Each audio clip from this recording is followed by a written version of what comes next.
안녕하세요, 여러분. 옛글 속 인생 수업에 오신 것을 진심으로 환영합니다. 오늘 함께 살펴볼 고전은 바로 논어에 나오는 공자의 말씀입니다. 바로 불천적 역불이버실이라는 구절인데요. 뜻은 이렇게 해석할 수 있습니다. 성현의 가르침과 행적을 따르지 못하면 궁극적인 도에 이르지 못한다. 이 말은 굉장히 심오하면서도 사실 우리의 일상 속에서도 매우 중요한 의미를 지니고 있습니다. 우리가 과연 올바른 길을 가고 있는지, 어떤 가르침을 따르며 살아가고 있는지를 되돌아보게 만듭니다. 그럼 이제 공자의 말씀을 중심으로 오늘의 이야기를 풀어가 보겠습니다. 공자의 말씀을 좀 더 풀어보면 그가 말하고자 했던 것은 바로 진정한 도를 따르는 것의 중요성입니다. 공자는 우리가 살아가는 이 길이 단순히 우리의 생각과 감정대로만 흘러가는 것이 아니라 반드시 거쳐야 할 과정이 있다는 것을 강조하고 있습니다. 바로 성현의 가르침입니다. 성현은 바로 고대의 위대한 스승들 혹은 그들의 가르침을 의미합니다. 공자는 성현들의 삶과 가르침을 따르는 것이 올바른 길을 걷는 것이라고 말합니다. 하지만 그 가르침을 따르지 않으면 결국 그 길을 잃을 수밖에 없다는 것입니다. 이것은 오늘날 우리의 삶에도 크게 적용될 수 있습니다. 우리가 일상에서 마주하는 수많은 선택들 속에서 그 선택이 정말 올바른지, 우리가 가야 할 길을 맞고 있는지 끊임없이 고민하게 만듭니다. 그리고 그 고민의 답은 바로 성현들의 가르침을 따르는 데 있다는 것이죠. 이 이야기를 더욱 쉽게 이해할 수 있는 예화를 하나 들려드리겠습니다. 예전에 한 마을에 정철이라는 사람이 있었습니다. 그는 어려서부터 매우 똑똑하고 배움에 대한 열정이 넘쳤습니다. 하지만 그는 스승의 가르침을 무시하고 스스로의 길을 걷겠다고 다짐했습니다. 정철은 매일 자기가 생각한 대로 공부하고 자기가 만든 방식대로 살아갔습니다. 그는 다른 이들이 전통적인 가르침을 따르는 것을 고리타분하게 생각했죠. 그렇게 시간이 지나 그는 많은 분야에서 뛰어난 성과를 이루어냈지만 점점 더 많은 갈등과 혼란에 빠지게 되었습니다. 결국 그는 중요한 순간에 중요한 결정을 내리기 어려워하며 결국 주변 사람들과의 관계도 멀어졌습니다. 그의 인생은 성공을 거둔 것처럼 보였지만 속은 공허하고 내면의 충족감은 부족했던 것입니다.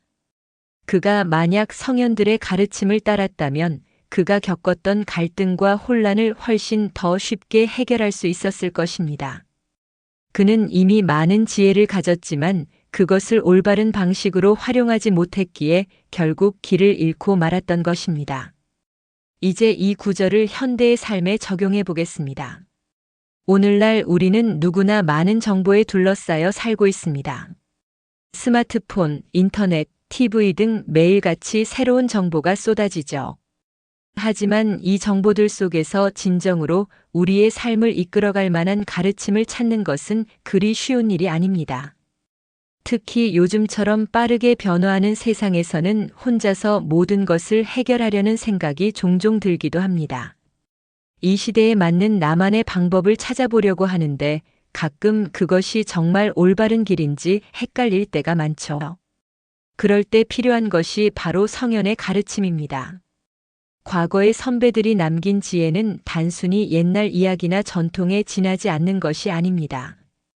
그것은 오늘날 우리가 맞닥뜨리는 수많은 문제와 갈등을 해결할 수 있는 중요한 힌트를 제공합니다. 다시 한번 예화를 들어볼까요? 유진이라는 젊은 여성이 있었습니다. 유진은 젊은 시절부터 무엇을 해야 할지 확실히 모르고 방황하던 중 한 스승을 만났습니다. 그 스승은 공자의 가르침을 따르며 유진에게 자신의 인생을 어떻게 살아야 할지 명확히 알려주었습니다. 유진은 처음에는 그 가르침이 너무 어렵고 고리타분하게 느껴졌지만 스승의 말을 믿고 따르기로 결심했습니다. 그리고 한 걸음씩 그 길을 걸어갔습니다. 그 결과 유진은 점차 자신의 내면의 평화를 찾고 주변 사람들과도 훨씬 더 나은 관계를 맺게 되었습니다. 무엇보다 중요한 것은 그녀가 가는 길에서 늘 확신을 가지고 걸어갔다는 점입니다. 유진은 결국 그 가르침 덕분에 진정한 행복과 성공을 얻을 수 있었던 것입니다. 오늘은 공자의 불천적 역부리버실이라는 구절을 통해 성현의 가르침을 따르는 것의 중요성에 대해 이야기했습니다. 우리는 모두 올바른 길을 가고자 하는 마음을 가지고 있습니다. 하지만 그 길을 찾는 것은 단순한 일이 아니죠. 때로는 길을 잃고 좌절하고 방황하기도 합니다. 그럴 때마다 우리가 배워야 할 중요한 가르침은 바로 과거의 선배들이 남긴 지혜입니다. 그 지혜는 단순히 옛날 사람들의 이야기가 아니라 우리가 오늘을 살아가는 데 필요한 중요한 길잡이가 될 수 있습니다. 여러분, 이제는 성현의 가르침을 다시 한번 되새기며 올바른 길을 걸어보는 것은 어떨까요? 한 걸음 한 걸음 성현들이 걸었던 길을 따라가다 보면 우리는 결국 진정한 행복과 성공을 이룰 수 있을 것입니다. 오늘도 여러분의 길에 평화와 지혜가 가득하길 바랍니다. 감사합니다.